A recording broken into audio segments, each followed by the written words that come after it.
Hope you can hear me. Yes, you are audible. Good, good. Coming in a second. Send this to the group.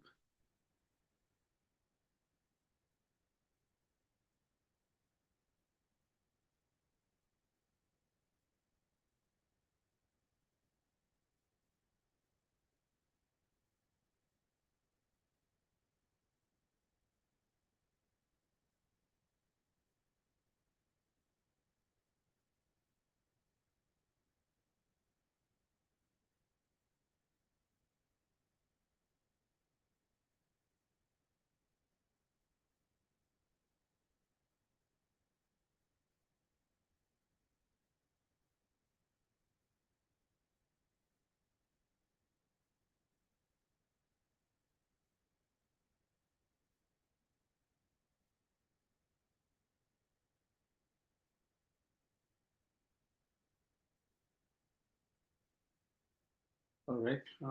I think we are all set to go. Just let me share the screen.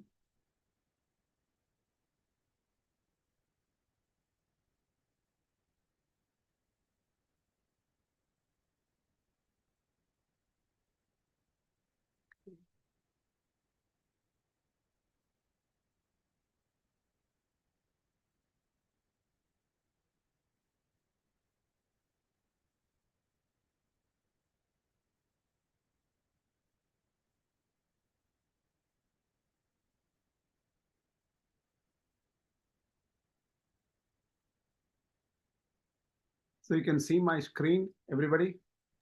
Yes. Now, Upanishad lecture 16, and you can hear me, I guess, right? Yes. Okay. Asmat Gurubhyo Namaha, Asmat Parama Gurubhyo Namaha, Asmat Sarva Gurubhyo Namaha, Shri Krishna Parabrahmane Namaha, Shri Lakshmi Nrsimha Parabrahmane Namaha, Shri Lakshmi Hayavadana Parabrahmane Namaha, Sarvam Shri Krishna Namaste. Which at the very beginning, I have to let you know a couple of things. First of all, thanks to Srini Rajagopalan ji. He has kindly prepared my slides for me. All I have to do is rearrange, think about it, and talk about it. So that is a great help. All these kind of classes can occur only when people help us.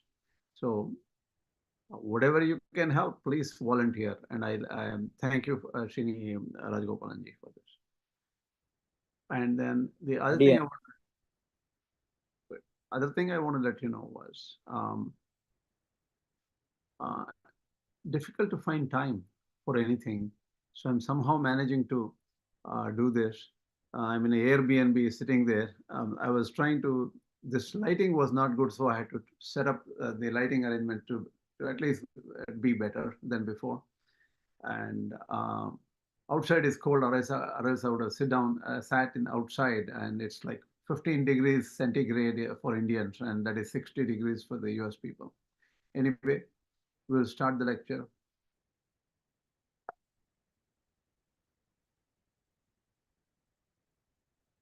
What happened? Okay. So what I have done is, I was thinking how to present this third section of the Kena Upanishad. We have finished section 2, and we are coming to the third section. And in the third section, there is an ākhyāyikā. Ākhyāyikā means an episode, an example of what happened long time back, a story, to make this interesting to people, right? That's one way of looking at it. But we are now following Śaṅkara Bhashya. So this whole lecture would be only about this ākhyāyikā. What is this, historic thing, what happened chronologically, sometime, long time back this happened, whatever happened, right? This is about a story which happened. So I was thinking about how to present this. So first I thought, let me just directly tell you what the story is first. Otherwise, it's difficult to understand Śaṅkara Bhashya and the significance of how he analyzes this story. And this whole section 3 is about this story. And the information about Brahman, or the philosophy portion of it, comes only in the section 4.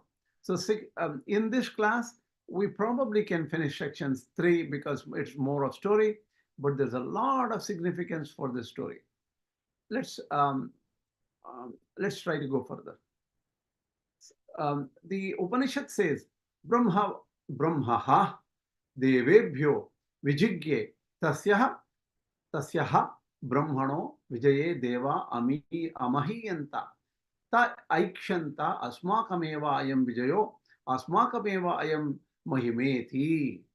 What it means is, the Brahman is indeed that Brahman, that always existing Brahman. See, the Upanishad starts with an exclamation saying that Brahman, it is said, conquered for those gods. That means the gods, the Devatās and the devils, or the asuras, they were fighting with each other constantly. Okay, this occurs in different in mythology, Puranas, everywhere, right? So the thing is, once these Devatās won over the battle, they were very happy. But the Upanishad says Brahman conquered the battle for the Devatās. So it was Brahman who made the Devatās win. But the Devatās did not. Devatās is like, you assume they are deities or something. We'll explain them later when it comes. It's not important at this point. They are this Devatās. Devatās are behind. How can you realize who these Devatās are? Well, you will know who these Devatās are. Let's talk about it a little bit later. So actually Brahman made these Devatās win the battle, but these Devatās did not realize that. We are not talking about ordinary people. We are not talking about just general people, what we see, the politicians and that, and the head of the states who think that they won the battle against some other country or something like that. We're talking about the Devatās, who are very superior beings. Compared to us, they are next generation, they are, a different kind of beings. What they said, aha, ours is the victory. The victory belongs to us, ours alone, this greatness. Asmakameva ta aikshantam, they thought, asmakameva ayam vijayaha. This is our victory. Asmakameva ayam vijayaha mahima iti. The greatness is ours. We thought about it, we strategized and won over the battle. Who else won the battle? We. That was the pride they had after winning the battle. Then, tadha esham vijagnyau tebhyoha pradurbhavu vatanna vyajanata kimidam yakṣamiti. Tadha vijagnyau, they understood.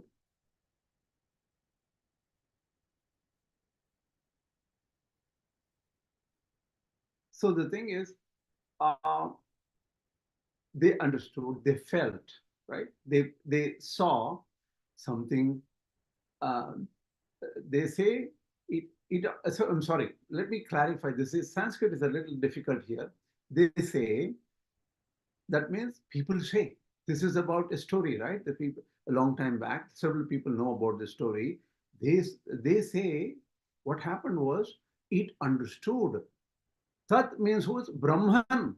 Brahman understood the feeling of the gods. That means Brahman understood that, oh, these Devatās are proud. They think that they won and the victory belongs to them only and nobody else. And this Brahman appeared before these Devatās. And the Devatās saw a venerable being, difficult to understand. They haven't seen such a being before. Yakṣa. The Upanishad says that he appeared as a Yakṣa, somebody, a different kind of being, unknown to these Devatās. And they did not know that venerable being. Who was that? They Agni Mabruvan. All these Devatās said, oh, Agni, you are the right person. Go figure out who this person is. Jata Veda, go. Tell us who this person is. First find out who this person is. Etad vijanihi, kim etad yakṣamiti. Tatheti. Agni said, yes, he will go.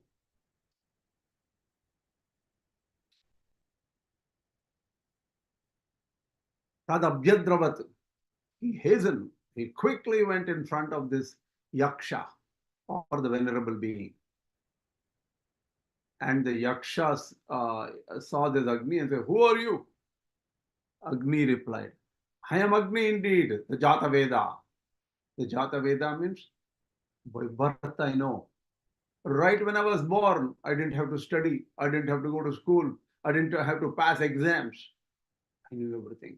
Jata Veda. I am Agni. Then Agni thought that, hey, everybody knows Agni.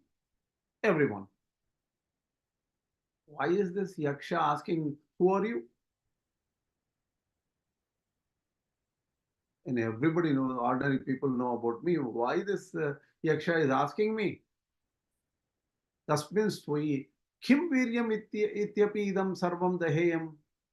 That means that being that Yaksha asked, what's great about you? You think you're famous, and probably people think that you're famous, but what's great about you? Agni said, Sarvam daheyam apidam. I can burn everything on this earth. Edidam prathivyamiti. I can burn everything on this earth. Then that Yaksha gave a small piece of straw, and he placed before Agni and said, oh Agni, burn this. Agni said, what an exam. I burn entire buildings. I burn the forest. I burn cities with no difficulty. And this small straw, can't I burn? Immediately Agni went with all the force and tried to burn the piece of straw. Could not burn it. And Agni was confused and didn't know what to do. Returned from there and went back to the rest of the gang of Devatās and told, I have not been able to find out who this venerable being is. Tasmai trinam nidadhave tadaheti tadupapreyaya sarvajavena tanna shashaka dagdhum. He could not burn it. Sa tatayeva nivavrite naita dashakam vijnatam yate tadyakṣamiti. I could not find out what this is. That's why he went back. Athavayuma Bruvan. Then they said, oh, maybe Agni couldn't do this. Let's get somebody else powerful and let's ask him to go there. Vāyu, the king of wind, king of air, king of wind and everything like that, right? Go there. King of breath. So you are the breath of everyone. I'm sure you will be able to find out. So they said, okay, go find out who this venerable being is.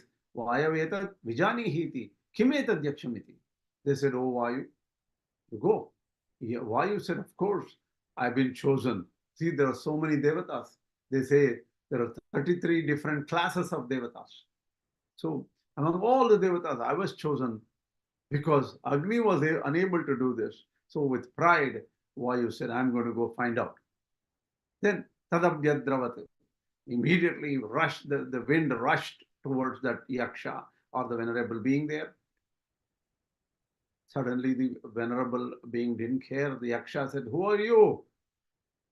Vāyurva ahamasmitya bravit. I am the Vāyu, indeed. They say Matarishva. My name is Matarishva.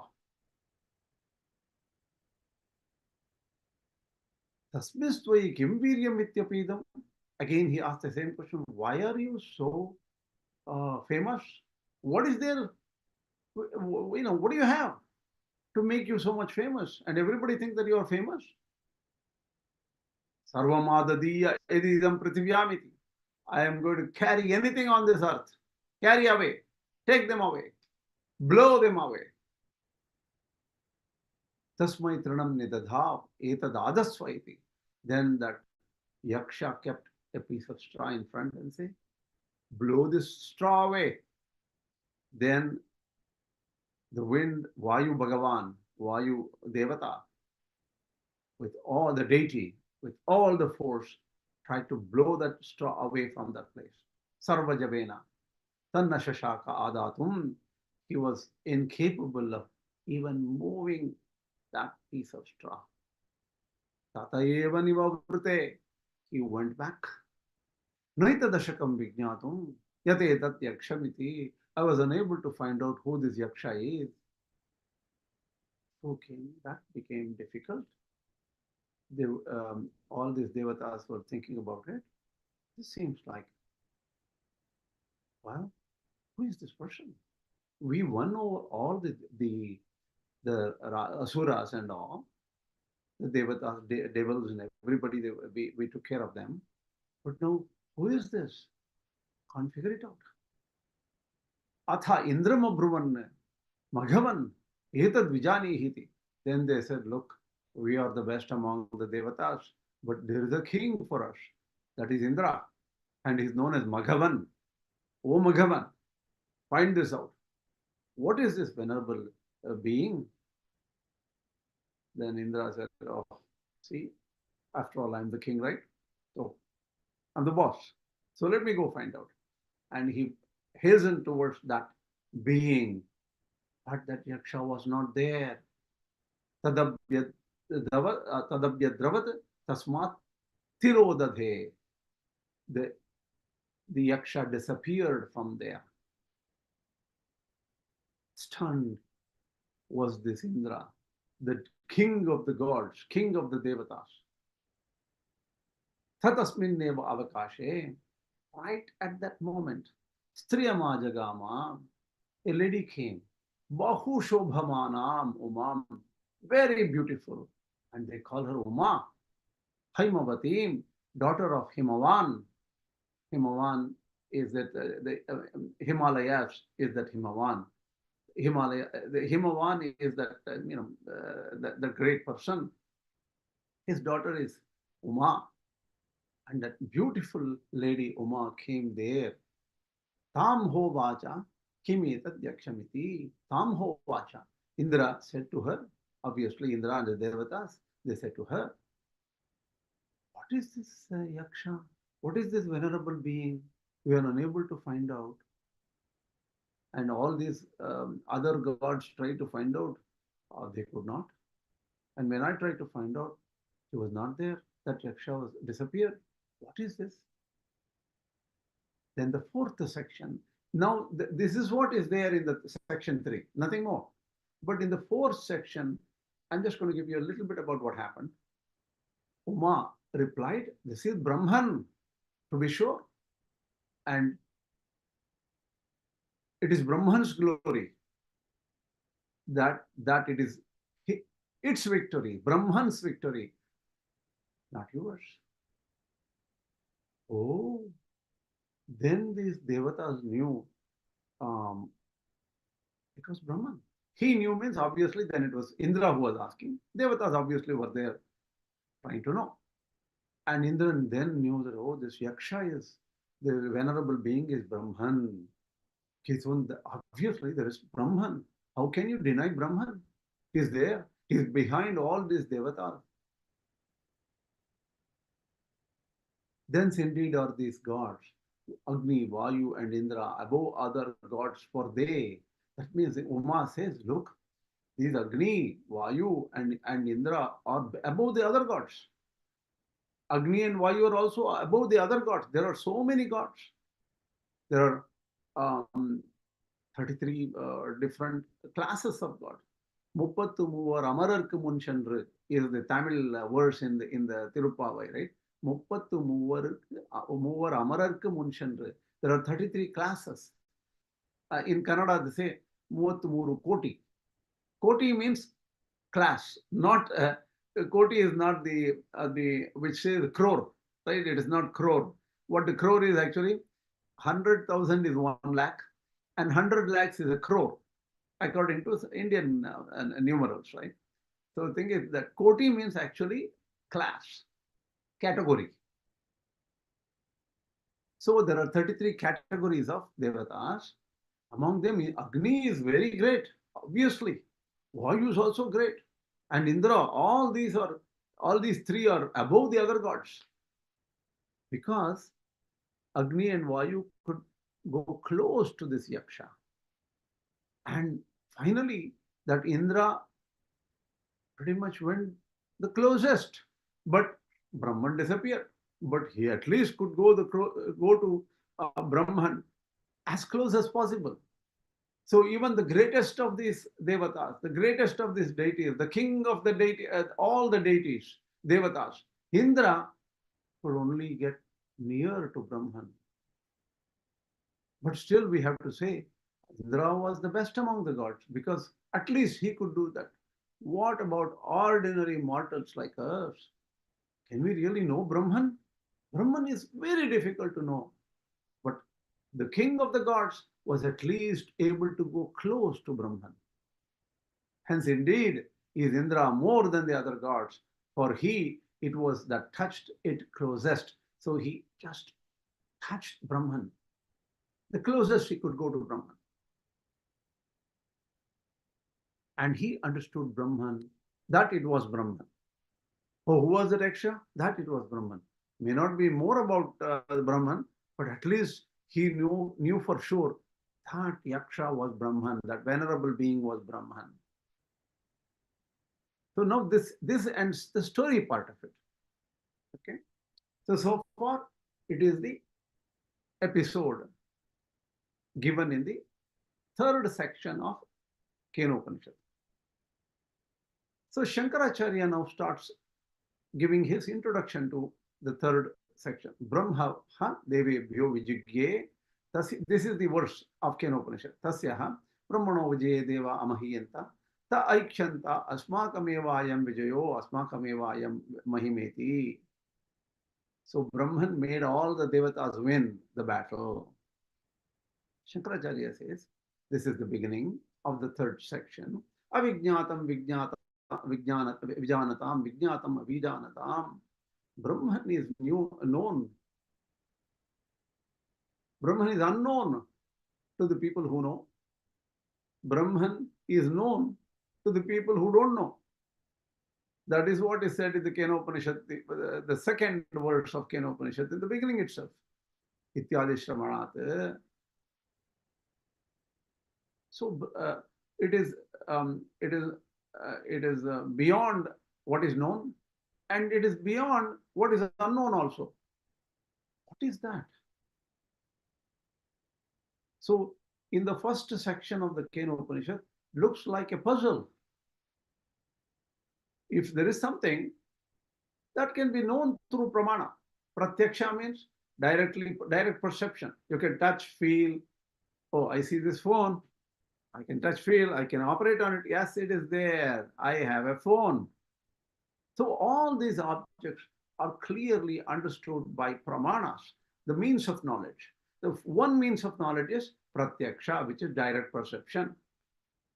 And then suddenly you see there is smoke going on all over the place somewhere. In California, smoke, many times you have fires. When you look at the sky, you see the sky is colored by smoke. Then you say, oh, there should be a fire which is causing the smoke. So even though you don't see the fire, by inference you will figure out. So inference is also a valid means of knowledge. Pratyakṣa, anumāna, shabda. Shabda is the third one. That is, if you cannot know even through inference, you know through Shastra, through scriptures. So even all the scriptures are trying to understand this, but Brahman is not seem to be. Even the scriptures are telling Brahman is beyond what is known and what is unknown. So ordinary people, what will they think? Look, I've been around for a long time. I'm an old person now, and I've never seen God. I don't think God exists. So this would be the obvious decision an ordinary person would take. Yadasti tad vijñātam pramana. If it is there, it will be known through some methods of knowing, right? Yannasti tad avijñātam. If it is not there, it is like the horns of a rabbit. Rabbit does not have a horn at all. So obviously it is trivial and non-existing. So Brahman is pretty much non-existing. All these people, all these shastras, all this, even if the Kena Upaniṣad, which is shastra, is saying it is beyond what is known and what is unknown, and it is known to the people who don't know, and it is unknown to the people who know. What is all these things? Obviously, Brahman doesn't exist. That is the obvious decision ordinary people will do. Probably, if you look at it, people who give prominence to only pratyakṣa pramana, or what you see, touch, and feel, they say that exists. If it is, what you feel and touch, if you cannot feel or touch or infer or something, it doesn't exist. The whole science, the set of scientists, many of them, I'm sure, they don't believe in something which is beyond all these things. So they will say, this does not, Brahman doesn't exist at all. Tathaidam Brahma avijñātatvat asadeveti bandha buddhinam vyamoho ma bhūt. That means this Upanishad says, let ordinary people not be confused, and they should not think that Brahman doesn't exist at all. And ordinary people include all scientists who are atheists. So tadartheyam iyam ākhyāyikā arabhyate. So the third section starts with a story of what happened long time back to impress upon the ordinary people that Brahman always exists. Don't think if just because you cannot touch, feel, or you didn't see or something, don't lose faith in Brahman. Brahman definitely exists. How can Brahman exist? Even just because you tell me Brahman exists, we can't touch, feel, you cannot infer Brahman, and you still believe that Brahman exists. How can I believe? I cannot believe. Most people will not. And this is, does God exist or not? This question is happening for a long time. Some people who are very nice and who believe in the words of parents or their teachers or whatever, they believe that God exists. The others who have not seen, they have also not seen God. We have also not seen God, who are atheists, and we feel that God does not exist. So this question has been discussed over thousands of years, and we still know that many people don't believe in a God at all. For that, Śaṅkarācārya gives an introduction. He says, Hi Brahma sarva prakarena prashastra. That Brahman is not ordinary person. He is the ruler. In every way he rules. How do you know? In every way he rules. For that, I took the in a footnotes given by Sachidanandendra Swami, who wonderfully inserts the Upanishadic statements referred by Śaṅkarācārya. Keeping in mind these Upanishadic statements, Śaṅkarācārya writes these explanations. That is, sarva prakarena prashastru. He is the ruler in every sense. What does it mean? There comes the Bṛhadāraṇyaka Upanishad, the famous quotation in the Bṛhadāraṇyaka Upanishad, which says, Etasya va akṣarasya prashasane gargi surya chandramasau vidhrutau tishtataha. It says, Gargi is the wife of Yajnavalkya in the Bṛhadāraṇyaka Upanishad. Wait a minute, Katyayani, Gargi. I think these are the two wives of Yajnavalkya. Wait a minute. No, not true. I'm totally confused. Sorry for this mistake. Gargi is a lady saint, Rishi, during that time. And actually, Yajnavalkya's wives are Maitreyi and Katyayani.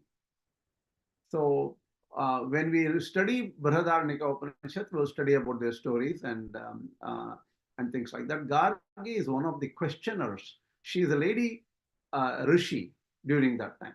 And Gargi questioned Yajnavalkya about Brahman. And Brahman, Yajnavalkya explains to Gargi, Etasya va prashasane Gargi, by the ruler, by the rule, by the dictate, by the Prashasana means ruling, right? Because of the rule of this Param Akṣara. Akṣara is the imperishable one, the imperishable Brahman. Surya Chandramaso Vidhrito Tishthataham. The sun and the moon are in their orbits. They're continuing to do so. You watch up there, the sun is there and he's moving around. He is in his own orbit. Whether he moves around or not, whether it doesn't matter. How the earth, the moon, and the sun, they're all in orbits. They're huge, massive entities, and they're still moving in a particular way, and that constantly is happening. Etasya va akṣarasya prashasane gargi dhyava pritibhyo vidhrite tishtataha. Etasya va akṣarasya prashasane gargi. 1 second, please.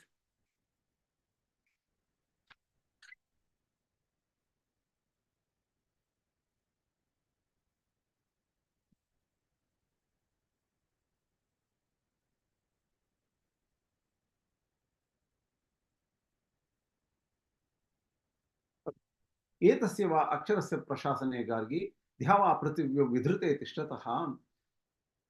The atmosphere and the earth, they're all standing by the rule of that Lord, that Akṣara, that the imperishable one. Etasya va akṣarasya prashasane gargi nimesha muhurta ahoratrani ardhamasaha masaha ritavaha samvatsaraha iti vidritaha tishtanti. That means by the rule of that Lord, time moves. The minutes, muhurta, portion of the of hours, and ahoratrani, night and day, are half of the month, where the moon has different phases during the month. Ritavaha, the seasons, samvatsaraha, the years, vidritaha tishtanti, they are happening because of the power and the rule of that Lord.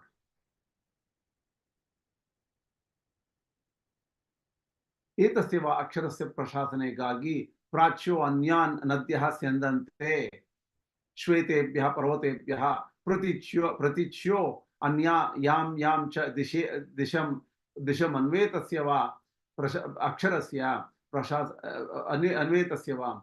By the power and the will and the rule of this Lord, the rivers which go eastward flow from the white snow-capped mountains, and those which are going towards the west also flow from there. Whatever directions the rivers flow, it is because of the power of this Lord. Etasya va akṣarasya prashasane gargi dadato manushyaha prashamsanti. Look, a person may be white, black, yellow, red, brown, an Eskimo, somebody from could be any religion they could follow. One could be a Christian, one could be a Muslim, one could be a Hindu, one could be a Buddhist, one could have no religion at all. One could be an Eskimo or a Pacific Islander, pagan worshipper. It doesn't matter whether they are believers or non-believers. Dadato manushyaha prashamsanti. People who give charity, they are always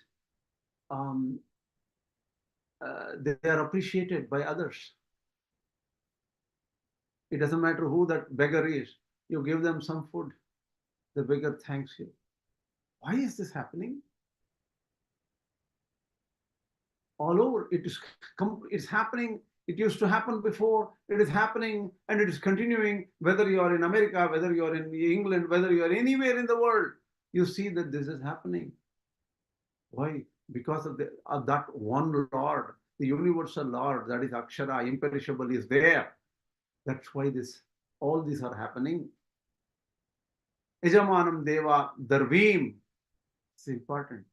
Thing is, there are some people who don't believe in the Devatās or gods or whatever, but there are some people, due to their background and because of probably a yogi told them or initiated them, they can even realize that Devatās exist. Or the Shastras or the Upanishads and Brahmas, whatever that Shastra they study, the scriptures told them that Devatās exist. Devatās are the ones which are powering your senses, like your eyes. They say Aditya or the sun god helps you with your eyes. Or there are other Devatās which give you different capability, the power to remember, the power to think. Your mind is influenced by some Devatās. Like that, they believe in Devatās, and they in the Shastras, in the scriptures, they have prescribed some methods to appease those Devatās, to communicate with those Devatās. So through the fire sacrifices in the Shastras, the Karma Kanda, they say, okay, if you have some trouble, maybe you can ask Devatās to help. Maybe you didn't have a child, you can ask the Devatās to give you a child. If there is no good crops, so that you don't have, if you have famine, you can ask the Devatās to pour rain for you, so that you get vegetation and you can have food.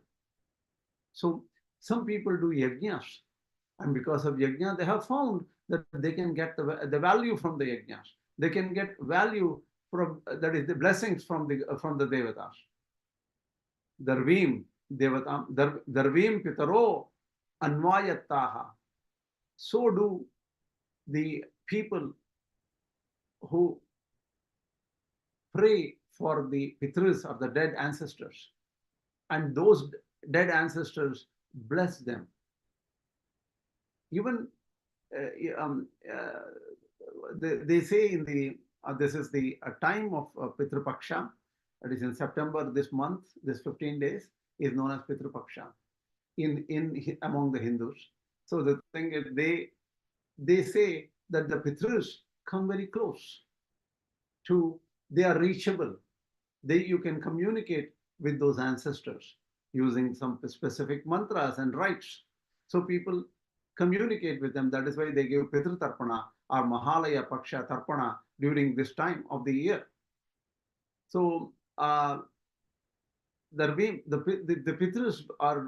Pitṛs are happy when you communicate with them and give them offerings, and Pitṛs will bless you with good life, with whatever you want. So this is found. This is believed. Many people believe in it. People have found it. It is said that one of my some teachers even said that even today, a person with yogic vision can see the Pitṛs during the Shraddha karmas. The person and people who have seen the Pitṛs have even talked to us through my gurus. So what it is some people can realize them, some people cannot realize them. And but those who realize, the Pitṛs will come and bless, or those who are sincere, the Pitṛs will come and bless. This we have seen. But why do you think this is happening? One person is making everything happen. That is Brahman.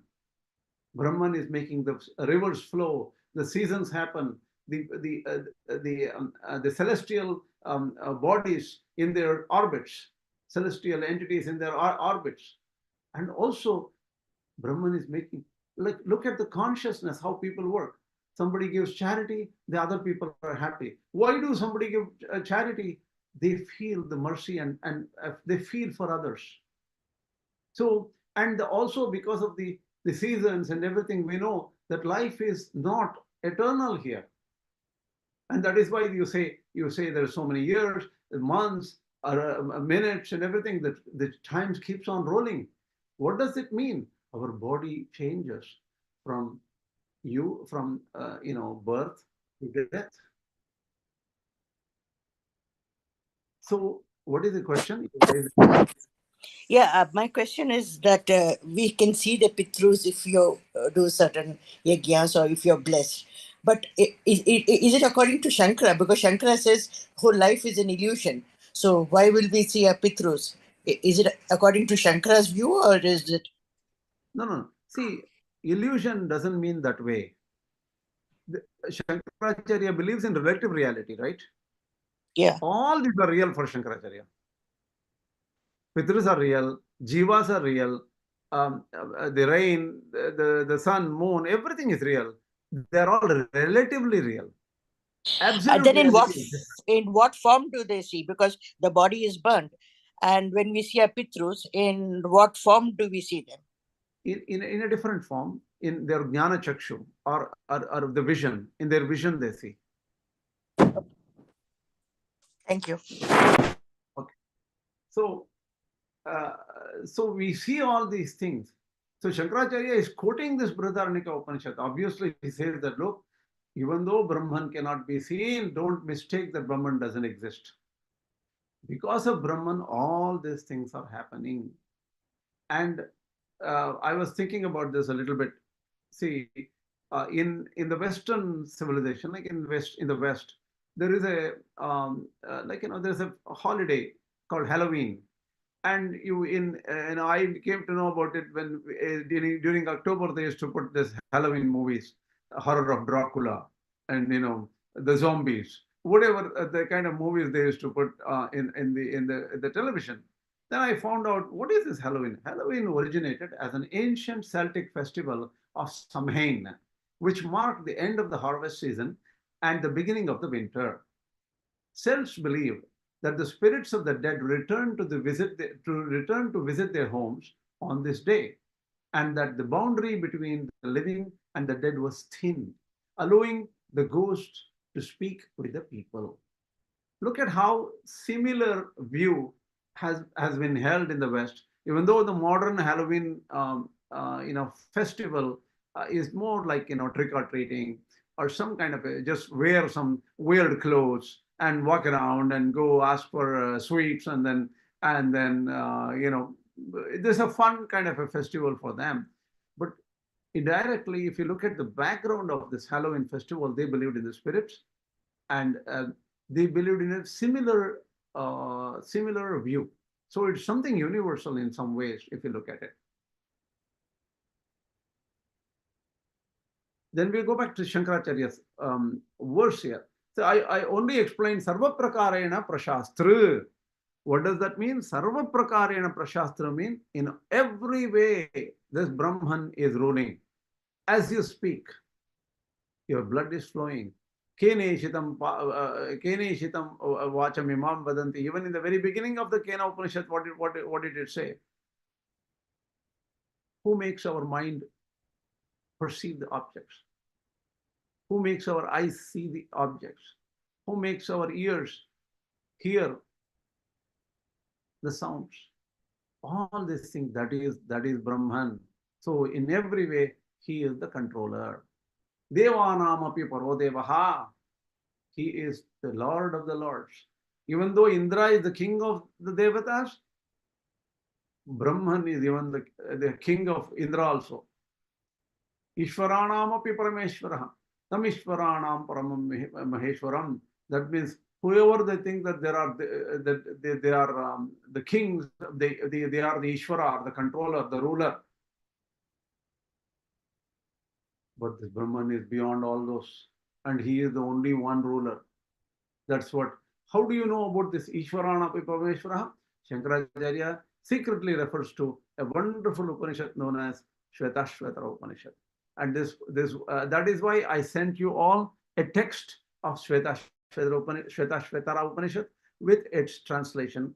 If you have time, just look around, just listen, get familiar with all the verses. There are 6 or 7 chapters in Śvetāśvatara Upanishad. You can go and see the beauty of the Upanishad. In that, what does it say? We'll go to the quote mentioned by Śaṅkarācārya. Tam Ishvaranām paramam maheshwaram tam devatānām paramam jadaivatam patim patīnām paramam parastat vidāma devam bhuvanesha medium. This is well quoted, and many acharyas quote from Śvetāśvatara. Śvetāśvatara is a very theistic Upanishad, and it is not within the 10 Upanishads, it's beyond the 10 Upanishads, but Śaṅkarācārya refers to Śvetāśvatara often. And he says here, look at don't ever mistake God does not exist. Everywhere that Brahman is referred to with the greatest respect. He is glorified in many parts of the Vedas, many parts of scriptures, all over the place. May we realize him, Tam Ishvara, that is, let us realize this Brahman, the transcendent and adorable master of the universe, who is the Supreme Lord over all the lords, the Supreme God above all the gods, and Supreme Ruler over all the rulers. All these are mentioned in this particular Śvetāśvatara Upanishad in the 6th chapter, 7th shloka.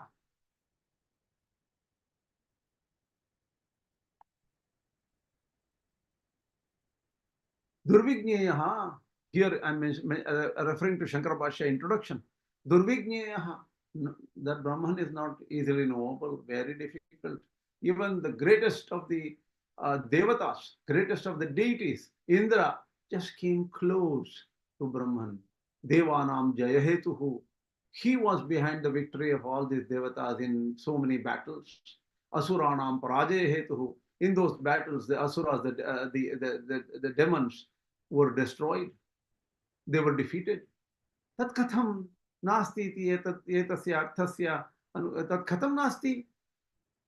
How can you say Brahman does not exist? You don't need to look at a textbook. You don't need to look at Kena Upaniṣad or any this one. Just remember what the Kena Upaniṣad reminds you. How does your mind work? It's working. How do you speak? How does your tongue operate? How do you communicate with others? How do you see? How do you hear? The moment you can think and say, how so many things are set in motion in your mind, in your body, the blood is flowing, the neurons are hopping all over the place. Millions of neurons are communicating. The moment, millions of neurons work together in your brain. You don't do that. It's happening for you. So there is no reason to not believe in Brahman, not believe in one power which is doing all these things. Tat katham nastiti etasya arthasya anukulani hyutarani vachamsi drishyante. So Śaṅkarācārya just quotes here and there, not even quotes, he indicates there are hundreds and thousands of statements which support the existence of Brahman. Athava Brahma-vidyā suteye. So that why is Śaṅkarācārya saying? Basically to tell the ordinary people that don't ever doubt Brahman. And the story of Indra, Vāyu and Agni and all, they are told here to appeal to the public not to lose faith in Brahman. Athava Brahma-vidyā suteye, or to glorify the beauty of this Brahma-vidyā or the knowledge of Brahman, saying that, look, ordinary people, how can they achieve Brahman? Even Brahma-vidyānāt adhi agnyādayo devaha devanam shreshtatvam jagmuhu. So even the greatest among the deities, called the Agni, these are the Agni and Vāyu and other Devatās, they got the greatness that they are the great deities because they could come close to Brahman. Tatopi atitaram Indra iti. Indra is greater than all of them. So this also knows. It is so. What is this Brahma-vidyā today? Means even the best among the deities hardly can understand Brahman. The soul Brahma-vidyā is very important. All of us should work hard to know this Brahman, the cause of this universe, the person who maintains and makes this all work.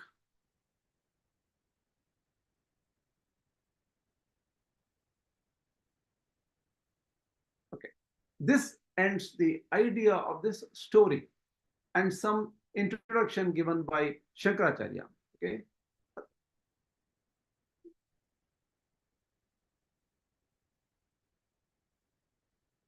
Okay, one second. May I ask a question? Go ahead, please. As there's some, I left out something. I will continue. This is rather odd question, but so this is in reference to Pitṛpaksha. So if your ancestors, you're doing, prayers and, honoring them. And, supposedly they have reincarnated. So what happens then? How is, I know this is an odd question, but I've thought about this. Like, my father passed away, but maybe he reincarnated. So how does that work? Does he feel it like, I don't know, like telepathically, like, if he has reincarnated? See, it doesn't matter in our system. See, Okay. what happens is they could be reincarnate. They could be reincarnate. It doesn't matter. But still there are deities referring to them somewhere up there. In the Hindu system, they call it as Vasu, Rudra, Aditya. Right? There are three types of deities. So Vasu is a position. Okay, the immediate parent, like father or mother who passed away, is known as a Vasu. They will go to the state called the Vasu. And then the next state is Rudra. That is the parents' parents. They are the Rudra status. And the third one is Aditya status. The Aditya status is their parents. So three generations are generally held close to people. So these are the three generations who influence us, influence every one of us in a way, in terms of helping us and things like that in whatever way, and also or giving the bodies of our parents who helped us or who took care of us. So these are status Devatās. That means whether the Pitṛs, the particular parent who go to that level and come back, that is different. They will always reincarnate. But in any of these reincarnated state also, if you offer them prayers or something, some goodwill, some gifts will be given to that reincarnated person. And that person feels good and then sends the blessings also. That's also possible. That is what they say in our system of thought. So, so everybody, when they offer the prayers in the Hindu system, they offer it to three generations: Vasu, Rudra, Aditya. That is the parent generation, grandparent generation, and great grandparent generation. So these three they always offer as thanks. This is all about thanking, right? Because they helped us when we didn't have any capability to walk or talk. They helped us as parents, and the grandparents taught us some information. And the great grandparents gave us our grandparents and somehow helped us in different ways. So we thank almost everybody, even our parents, relatives like parents, brothers, sisters, and other people during this particular part of the year. They're known as Karunya Pitṛs. Karunya Pitṛs are even wise parents, or even our gurus, teachers who have taught, friends. All this come under the Karunya Pitṛ status. And whoever have passed away, they offer our thanks in some way. And they, whether they are reincarnated or not, there is a specific devata or the deity, which is the head of, like a common person or something like that. They will take care of giving the blessings or transferring the blessings from here to there. In fact, this is a very good question. All these happen only because of Brahman. Even the Brahman himself makes this happen. The Pitṛs, the transferring of the prayers to the Pitṛs and transferring of the blessings from the Pitṛs to the each individual. All these things are happening because of Brahman. And in fact, in the Sri Vaishnava tradition, they say, Sri Bhagavad-Ajñā Sriman Narayana Prityartham. That means even the Pitrkarya or the worship of the ancestors, dead ancestors, even that is actually a worship of the Vasudeva, or one Lord Hari or Vishnu. That's how the Sri Vaishnavas take. And the Smartas say Parameshwara Prityartham. That is one Ishvara, Shiva, who is the Lord of all.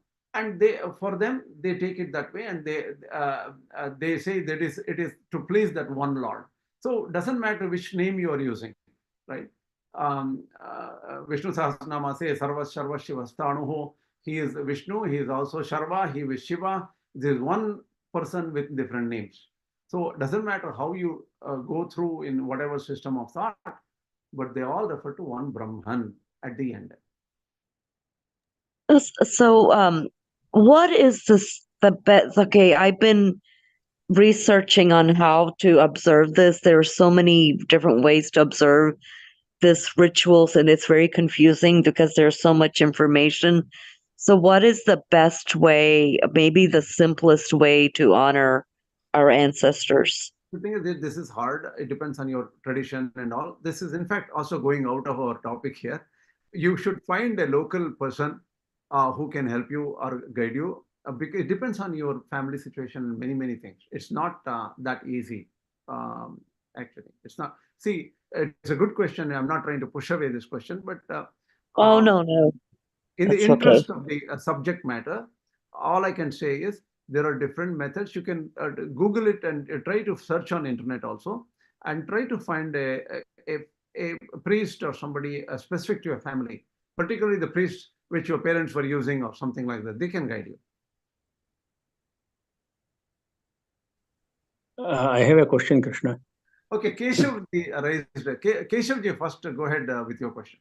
What I wanted to actually follow up on the same question which Akṣaraji was asking, but since it's out of this way here, so I will go and Google it. Okay, find out, because everybody have to find out their own. Even I had to do it. I had to go find out and talk to my community leaders and spiritual teachers to help me out, because not all these things are available easily, right?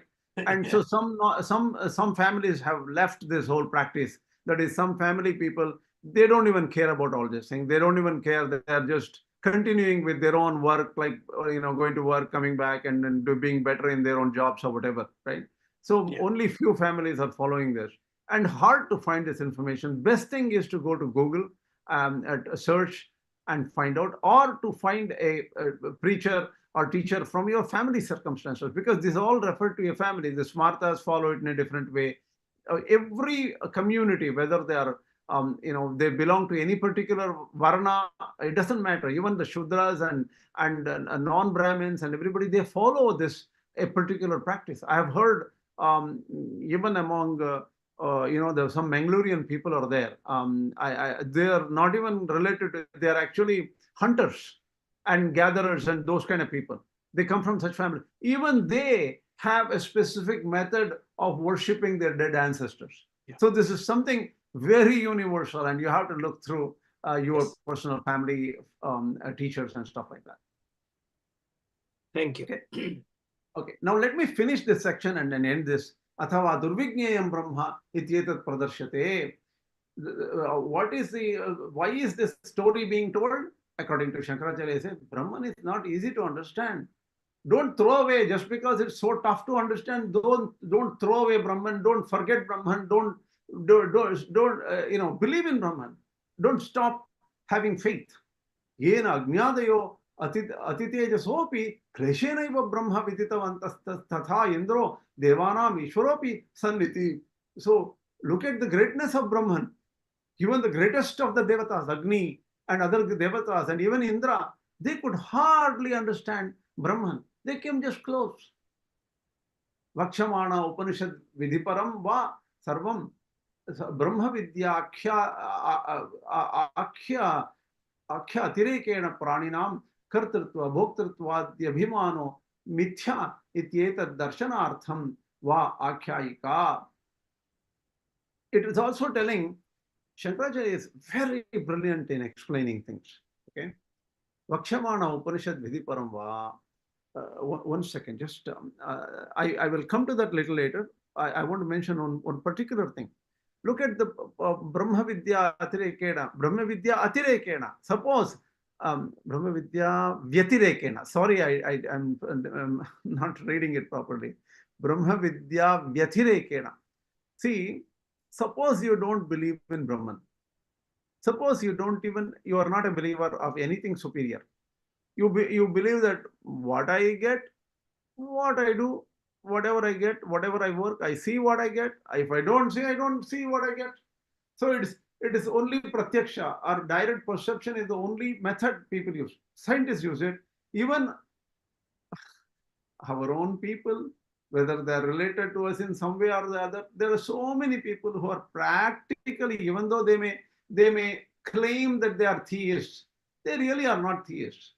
What they do, without the knowledge of Brahman, what they do, kartritva, bhoktatva, I am the doer. I did it. I worked hard. That's why everything worked. I am the enjoyer because I got the money and the food and the power and everything like that. Abhimāna, they have the ego, pride, because of the lack of Brahma-vidyā, lack of knowledge of Brahman. It doesn't matter what religion you believe in. Some people may be even teachers, thinkers. Some people may be even head of institutions, religious institutions, head of temples, priests. All of them, they may lose the knowledge of Brahman, or they may not even have the knowledge of Brahman. Without the knowledge of Brahman, what happens? Naturally, people will get the ego that he did, we did it. Because of us, this happened. Abhimāna, the ego, false knowledge that they are the doers, thinkers, experiencers, and things like that. This Upanishad is telling you, all of us, that Brahma-vidyā is important. Without the Brahma-vidyā, this kartritva, bhoktritva, all this doership, agency, experiencership, all these things are mithya. It is not true. Ityetad darshanartam, to tell everybody that this is the truth. This ākhyāyikā, this story is being said. Yatha devanam jayad abhimānas tad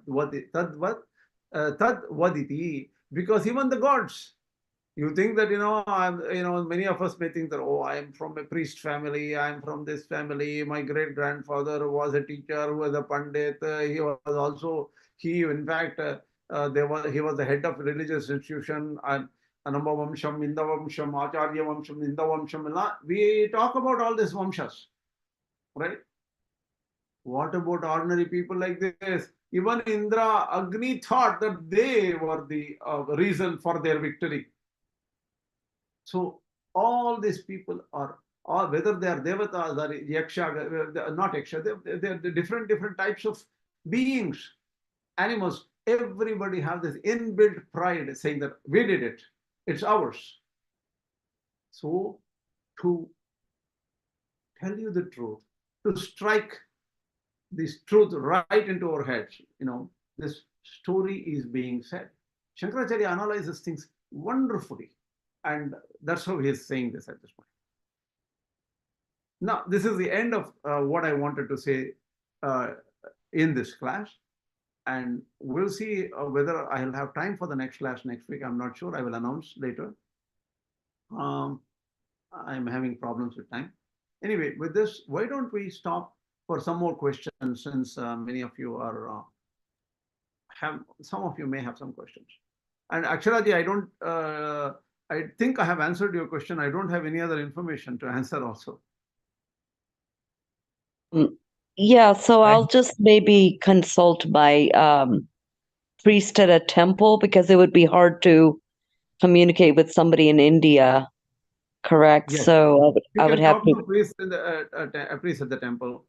That's possible. If I would prefer, if you know whom your ancestors were trusting as a family priest, that would be the best way to communicate. And you can definitely communicate to Indian people also. You may know some aunts or uncles and other living people who knew your father, like that, right? They would know what was and they would have a specific way of telling you. Always it is better to follow your own tradition. That is safe, and that's what makes sense to you and to your ancestors also. Any other question? I have one question. Thank you. Suresh, go ahead. I didn't let you ask that at that time. Go ahead, please. Objectively seeing the Kena Upaniṣad in the 3rd chapter through this story it actually points to a person who is the Lord, or who is ruling everything. But based on Shankara's interpretation, first 2 chapters is interpreted based on a impersonal Brahman. So does he give an information as to how he has linked this? Because objectively, if you read, it seems that it finally points to an Maheshwara. For Śaṅkarācārya, these two are not different. Sagūṇa Brahman, Nirguṇa Brahman are not different for Śaṅkarācārya. Sagūṇa Brahman is what we can understand, what people can connect to. And Nirguṇa Brahman is what can be realized. Finally, the absolute truth, the underlying substratum for all this. So the thing is, see, it is very hard to understand what Shankara means by saying what is Maya and what is not Maya, what is relative reality and what is absolute reality. It's very hard. You have to go through real realization to figure out how he distinguishes these two. And believe me, he is a very, very powerful thinker and a profound jnani, and he knows what he's talking about. So the mithya aspect, one has to realize what is mithya? What does mithya involve? That's all. All he is saying is, see, what we call in the finally what do you call? What do you do in? Suppose you are a Sri Vaishnava. Suppose, assuming you're Sri Vaishnava, and I know you are. Finally, what do? You do all your prayers. You do your prapati, and then your samashana, prapati, or bhakti yoga, whatever you want to do, whatever you're capable of doing. You all take some different paths. Then finally you go, suppose, hopefully, and I wish also, you go to Vaikuntha someday. And then what happens, you go through Samipya, Sarupya, all these stages. At the end, what happens in Vaikuntha? What happens? Do you know? Yeah, Bhagavan will ask, who are you? It starts from there. You go and go through the you like a child climbing the lap of a parent. You climb up to the lap and sit down and look at him, and he asks you, Kosi, who are you? Then what does the Upanishad says? Kaushitaki Upanishad says, yes, Tvamasi, sohamasmi, whoever you are, I am that. What does Ramanuja.org and Ramanuja.org's followers and the later acharyas talk? Oh, no, he is our antaryami. He is the inner power within us. That's what Ramanuja.org says about it. Yes, Tomasi, sohamasmi. Whoever you are, I am that. That is the only statement given in the Upanishad. Śaṅkarācārya takes it as that is itself Atman. There is no need to have separate antaryami. I am separate and antaryami is inside separate. We don't need that. Yeah, whoever you are, I am that. He directly takes that meaning. That's all. So these two different systems of Advaita and Vishishtadvaita, or Advaita and Dvaita, can be understood properly. This fit in. I see, the more and more I think about the what you call enigmatic nature of the Upanishads. When I talked to my Guruji, Dr. Anantarangacharya, and we were talking about Bhagavad Gita, and we are talking about Bhagavad Gita's 3 bhashyas, same thing what we're talking about this point, right? That is 3 different commentaries on the Bhagavad Gita, Advaita, Dvaita, and Vishishtadvaita. Dr. Anantarangacharya used to smile and say, Krishna is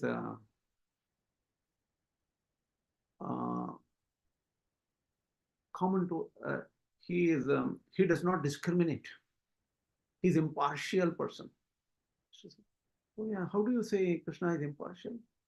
He gives the same amount of difficulty to all these 3 commentators, Śaṅkarācārya, Ramanuja.org, and Madhvacharya. He doesn't discriminate among these commentators. He gives the same amount of difficulty in understanding Bhagavad Gita. I would extend this. The Upanishads also are impartial. They give the same amount of difficulty to all the interpreters. But you can choose what works for you, what you feel is right, because it depends on the personality. And we can keep on talking till the cows come home.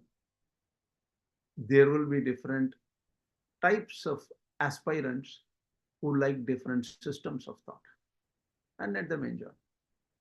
And there is no problem. And this will all reconcile properly to the best. When knowledge becomes powerful and when you start realizing, all these things come together. It's not a big issue. Otherwise, Upanishads won't give you such statements as Yas Tomasi Sohamasmi, Brahma Veda Brahmaiva Bhavati, Aham Brahmasmi, Sarvam Khalvidam Brahma. All these statements are Upanishadic statements. Śaṅkarācārya didn't cook it up from his personal kitchen. It's in the Upanishads. So Śaṅkarācārya did not create, cook up and pull out of his hat some new ideas or something like that. A lot of things are there. And we talked about reality and reality also. Ramanuja.org faces the same problem of reality and reality, reality and relative reality, absolute reality and relative reality. This is a problem everywhere.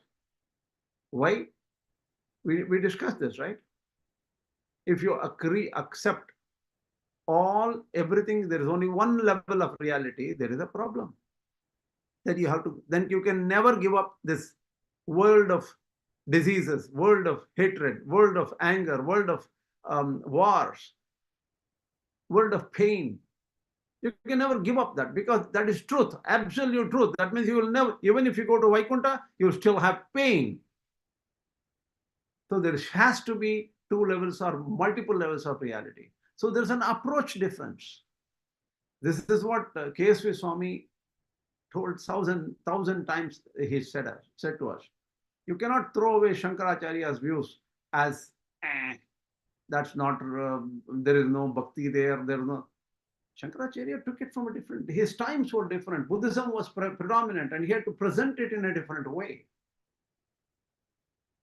But Ramanuja.org and Madhvacharya presented it in a very theistic way. And it's easy to follow and easy to practice. That's all.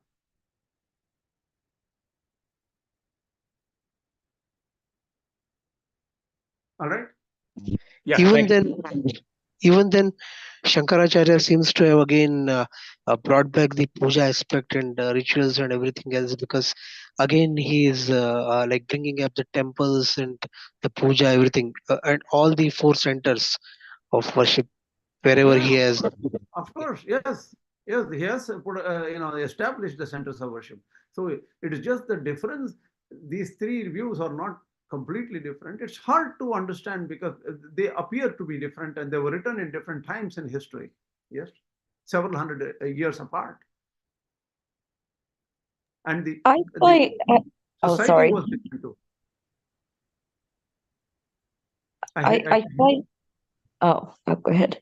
I find it really interesting that Śaṅkarācārya has composed the Kanaka. I'm not pronouncing that correctly. Kanakadara Stotra. Yeah, Kanakadara Stotra and Bhajagovindam and all. Yes, Bhajagovindam. Coming from a very non-dualistic perspective, somebody that's so full of bhakti, that stotram. He composed it. Yeah.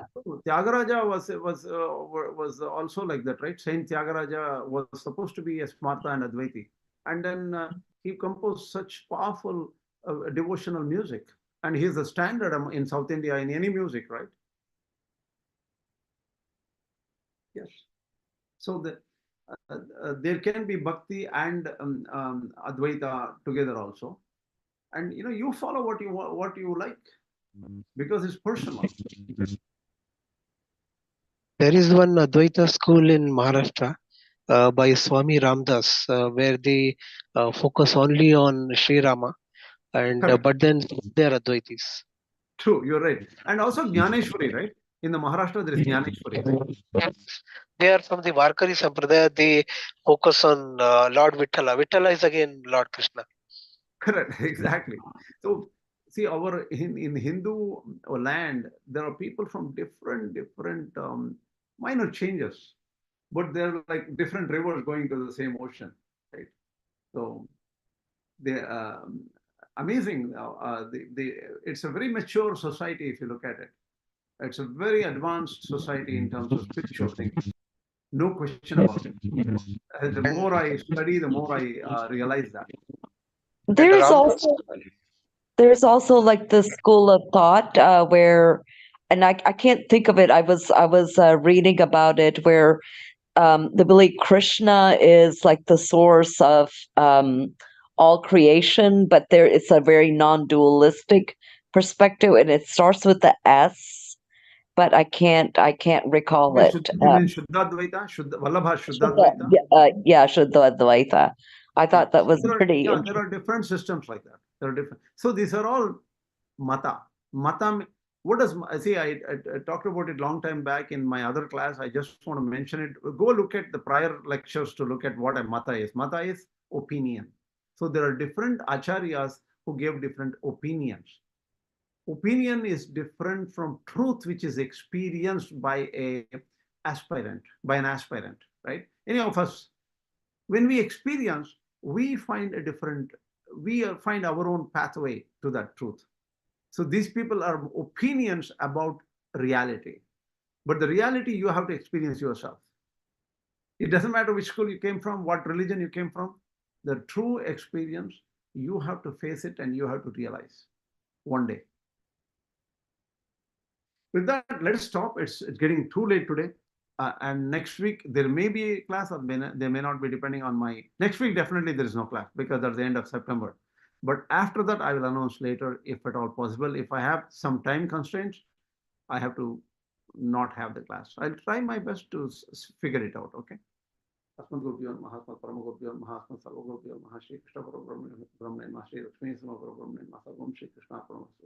Kindly give feedback. Your feedback is very important. Write the feedback in the channel, please. Whatever you feel when you hear something, when you even some people might be listening to this offline using the YouTube video. I'd really like to hear your comments and feedback. Anything you don't like, anything you like, please let me know. I'll end this lecture. Thank you, Karams. Thank you. Thank you.